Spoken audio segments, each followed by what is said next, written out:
So the most important thing that I want your listeners to know is our 24/7 helpline. That number is available all day, every day in over 200 languages. And a person can call for any questions that they have, whether it's they want to connect to resources about a certain topic that they have in mind, safety, transportation, housing, memory care, any of those things, as well as just to talk to a social worker, work through a situation that may be happening at home. So the number one resource that I want to offer is our 1-800 number. That number is 1-800-272-3900.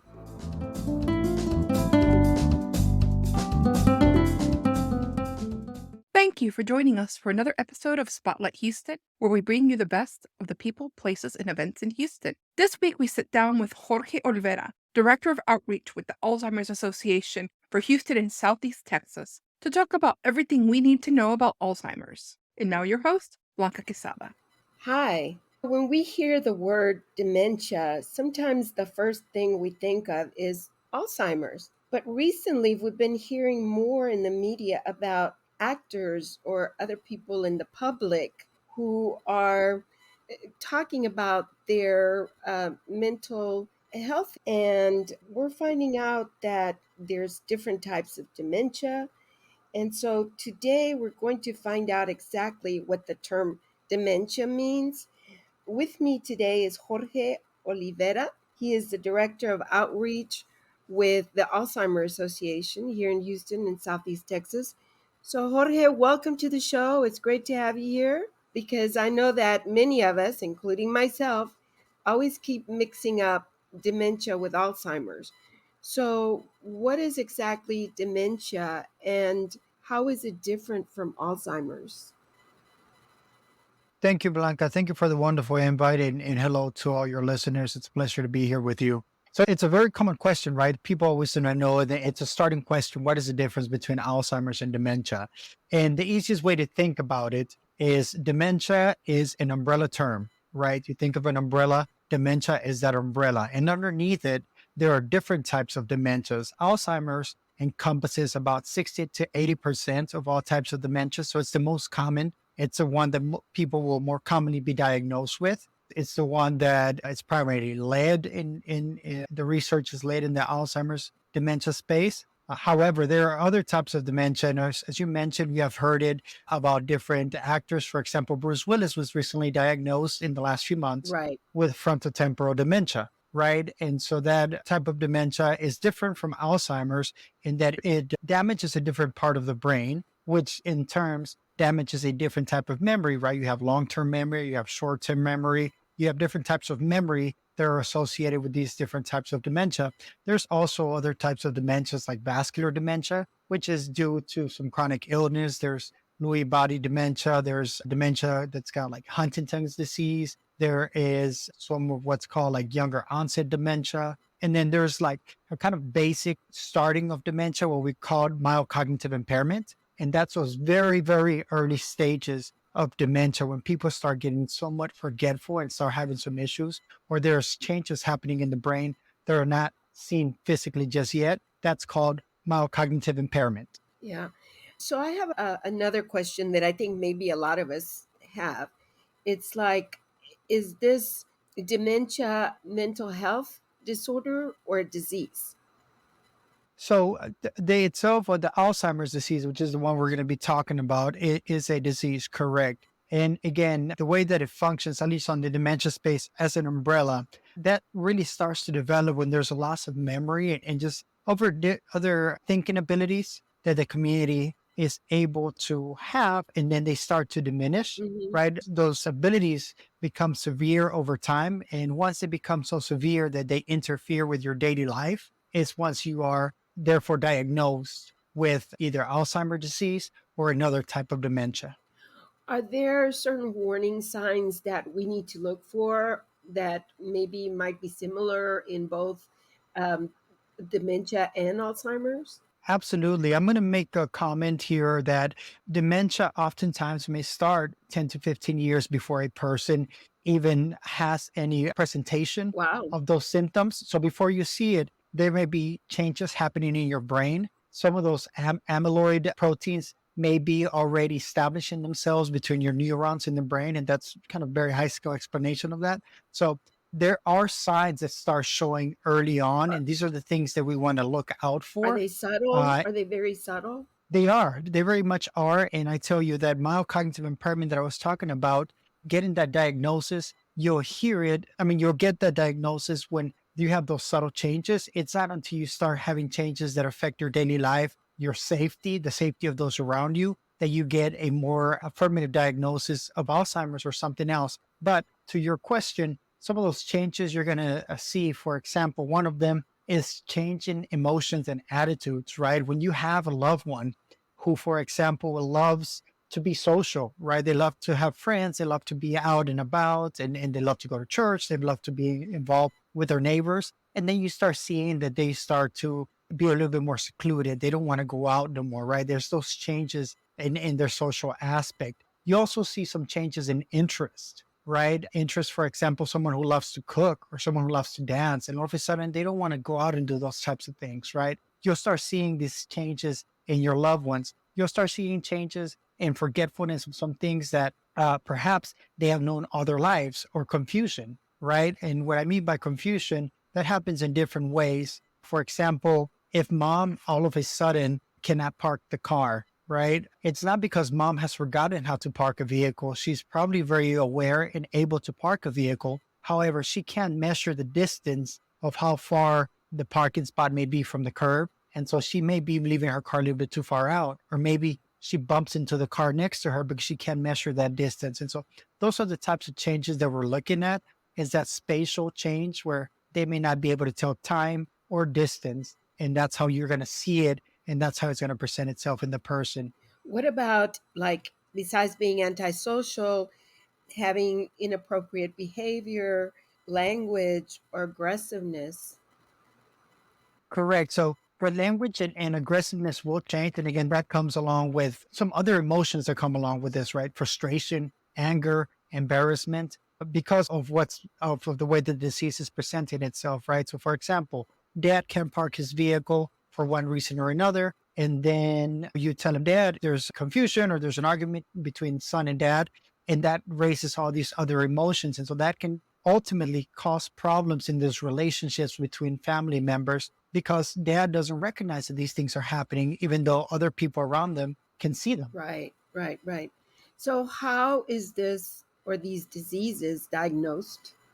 So there are several ways. The science has moved to a place now where we can identify it early to what's the word I'm thinking of here? A PET scan, for example. We're also moving to a place here in the near future where we may be able to identify it through a drawing of blood, right? The science is advancing.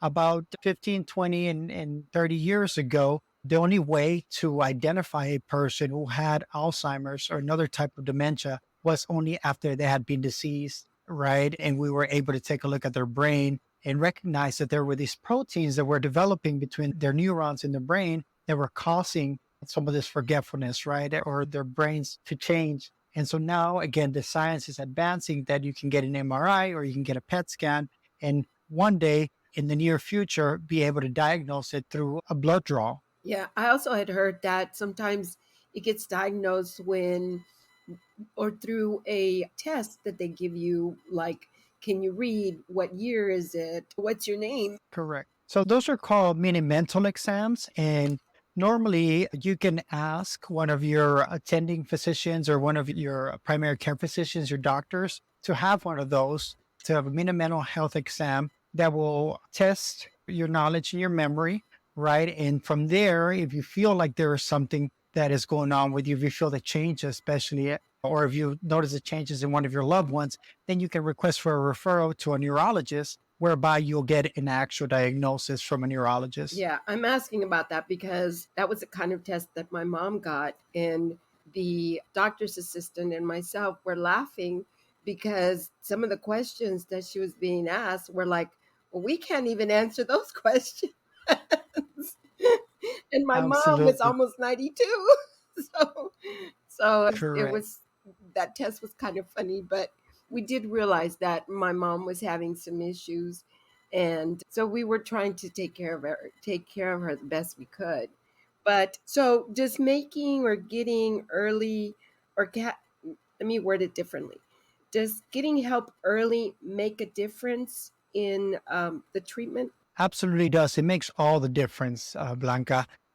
Right now, where the science is, there is no cure for Alzheimer's, right? So that's just the very hard truth, unfortunately, about this disease. However, we are coming to what we're calling the age of treatment. And the age of treatment means that in the last 3 to 4 years, there have been drugs that have been developed that can help slow down the progression of Alzheimer's disease. Now, that progression can only be slowed down if we identify it early and that treatment is started early in the process of the disease, right? So what we want to do is identify it as early as possible so that the treatments that are available can have a real effect on the long term of your loved one or the person who may be developing Alzheimer's. If a person is into the middle or later stages of the disease, there unfortunately is not any medicine that will slow down the progression. There are drugs and medicine that will help with the symptoms, right? So they may help you feel better if you're feeling drowsy or if you're feeling sick all the time as part of the disease progress. If it can help you with some forgetfulness, there's drugs that can help you with some of those symptoms. And you might have seen the commercials for many of these drugs. Yes. They say, are you forgetful? Then buy this drug and you won't be as forgetful anymore. Right. But it's not a treatment for Alzheimer's disease. It's something that will treat the symptoms of Alzheimer's disease and help you feel better, right? However, it doesn't treat the disease. Right. It's not going to stop it, basically. Absolutely. That's what it is. Alzheimer's is a neurodegenerative disease, which means that your neurons are degenerating in your brain. And unfortunately, again, we have not reached a place where the science is ready to be called a cure for the disease, although there is a lot of promise in the future for that. Yeah. So basically, our brains start to shrink and cells start to die. Well, and we can get into a little bit more into the science of it. But yeah, essentially, that's somewhat what happens. There is these proteins that start to develop between your neurons, and the chemical messages between neurons start to be clogged, right? And so now, when those messages are not traveling between the neurons due to these proteins, one of them, for example, the beta amyloid protein, will cause those messages to stop. And so, depending on where in your brain those things are happening, it can affect you differently, which is why there are different types of dementias. For example, frontotemporal dementia as opposed to Alzheimer's, which affects a different part of the brain. Okay. Can symptoms go undetected? Are they so subtle that they can go undetected? Absolutely can, yes. And that's one of the very unfortunate things about this disease is that if a person feels like there are changes within themselves, if they don't speak about it early enough, those symptoms may go undetected for many years by their loved ones, or may be presumed to be part of the aging process, right? You just say, oh, that's just a grandma. She's forgetful because that's what happens to people when they turn 70 or 80 or 90, Mm-hmm. right? And it's not true. It's not part of the disease progress. It's not part of aging. Developing Alzheimer's or another type of dementia is not part of aging. There are other things that are part of aging that can be generalized. So, for example, your skin will wrinkle. Your skin wrinkling is part of the aging process because it's going to happen generalized across the entire human body, right? Everyone will have that. However, not everyone will develop Alzheimer's. And so it's not something you can generalize and say, this is a process of aging. So it can happen to some people, but it doesn't happen to everyone. It can happen some people can get it as early as their 50s. There's been cases of people getting it in their 40s, if not their late 30s, which are very rare, by the way.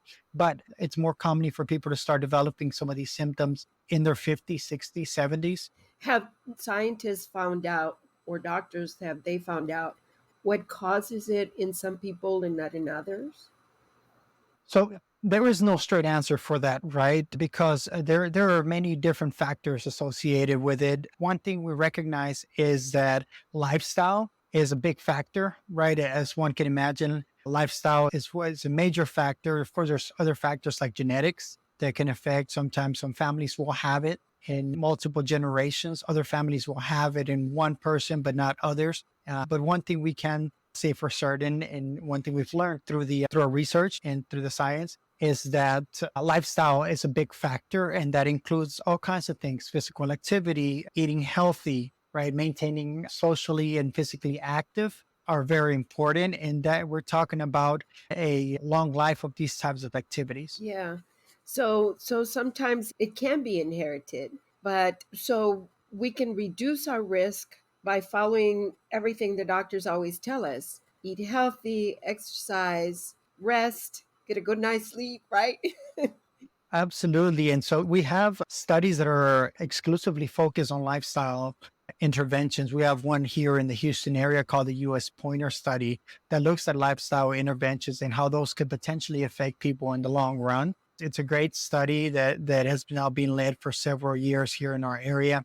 One thing that I can mention, and again, my work is in diversity outreach, is that African Americans, unfortunately, have twice the rate of developing Alzheimer's disease than the general white population. And Latinos like myself, it's 1.5 times the rate than the general white population. And again, some of these things are correlated with lifestyle choices, right? As well as access to different types of services and different types of lifestyles, if you will. Hispanic and African American communities oftentimes are disinvested, which means that you can have 30 to 40 years of not having access to a green space, or a lifetime of not having access to healthy foods, affordable healthy foods, a lifetime of safety concerns because you grew up in a neighborhood where you have to constantly be on your toes, right? A lifetime of maybe living in a community that's next to a chemical plant, for example. All of these things in the long run are risk factors, right? They affect your health in general, but are risk factors for chronic illness as well as for Alzheimer's in later stages of life. So again, part of it is stress as well. That may be Absolutely. a risk. Yeah. Oh, Stress does play a major role in that. yeah. So are there resources and that can help us get more information, or maybe we can get some kind of treatment, and how can we access them? Correct. So there are the Houston Southeast Texas chapter of the Association of the Alzheimer's Association has been here for many years, and our work is in making sure that there are resources not only for the person that's got the disease, but also for all of the caregivers. So the most important thing that I want your listeners to know is our 24/7 helpline. That number is available all day, every day in over 200 languages. And a person can call for any questions that they have, whether it's they want to connect to resources about a certain topic that they have in mind, safety, transportation, housing, memory care, any of those things, as well as just to talk to a social worker, work through a situation that may be happening at home. So the number one resource that I want to offer is our 1-800 number. That number is 1-800-272-3900. Again, it's available 24/7. The community can access it at any time. It can happen that at 2 a.m, my spouse wakes up and he does not recognize me and he wants to call the police because he thinks I'm an intruder. You can certainly talk to the police because it is a safety concern. But if there is safety in the home, you can also call our 1-800 number and talk to a social worker that can help you bypass this kind of acute situation. And that's just safety, right? We can also talk about when my dad doesn't want to eat because he swears he just ate, but I know that he hasn't eaten in 24 hours. Then I can talk to someone to give me some strategies to overcome those things, right? When mom doesn't want to bathe, whenever dad doesn't want to give up his keys and he thinks that he has to drive to the grocery store for whatever reason and is sure that he needs to go get milk, but you know that there's 2 gallons of milk in the refrigerator. All of those things you can work through in an acute situation with one of the social workers on that 1-800-272-3900. So it's just one resource. There's other additional resources here locally. We have support groups that meet both virtually and in person. We have them in English. We have them in Spanish. We have an African American exclusive support group for those who feel safe in a space where people are represented, where they feel represented. We have virtual support groups in many different languages. We have a Chinese support group for the Chinese American community. We have an LGBTQ support group for caregivers for people living with early stages of Alzheimer's. They may be part of the LGBTQ community and want to be in a safe space where they can talk about their relationship with their partner as a caregiver or as a person living with the disease. So support groups is another major one that I want people to know about. And then the third one that I want to, and there are many more, but this is the third one I want to engage people on, is are early stage social engagement programs. People who have been diagnosed or who think they may be in the early stages of mild cognitive impairment or Alzheimer's, we want them to continue being socially active. So the Alzheimer's Association Houston Southeast Texas chapter partners with area organizations to develop social engagement programs. We partner with folks like the Houston Zoo or the Museum of Fine Arts Houston, where we provide safe spaces in smaller crowds where people in the early stages of the disease or with mild cognitive impairment can still enjoy these art places or the zoo, for example, without the hustle and bustle of the mass crowds, with more time to enjoy the museum, for example. And so if you call our number, again, 1-800-272-3900, you can learn more about our early stage social engagement programs. Mm-hmm. Earlier, you mentioned Blacks and Hispanics in our community, but as Houston is culturally diverse, people from all over the world here. So how do they approach a situation like this? Because I know that there might be a lot of people who are embarrassed to say they have a family member suffering with this issue, or they just get so overwhelmed that they don't know what to do.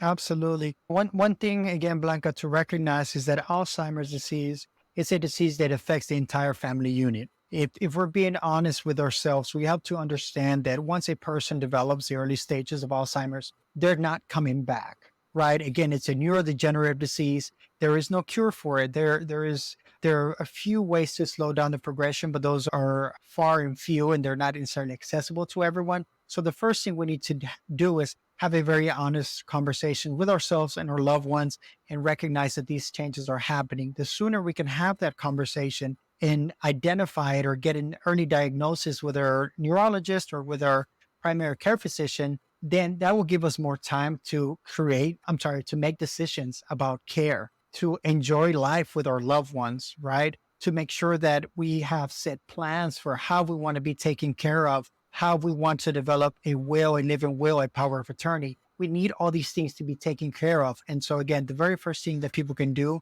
is have a very honest conversation about the reality of this disease, right? Now, one thing that I hear from people who have gone through this process is that you also have to prepare for the emotions that come, right? There will be a whirlwind of emotion for the caregiver as well as for the loved one, right? There will be bouts of anger from the person, perhaps, that has the disease. And there may be frustration because they no longer have the ability to do simple tasks, right? Like tying their shoes. Can you imagine how frustrating it must be to not be able to tie your own shoes after a lifetime of doing that, Mm-hmm. right? Or if you're an independent person and you start to lose bodily function and now you start needing your loved ones to care for you, perhaps folks that your children who you're distant from, but now you need them to be caring for you. So that can create all these emotions, again, anxiety, depression, embarrassment. When a person who has got Alzheimer's disease acts out in a public place, and it's not the person, it's the disease acting through them,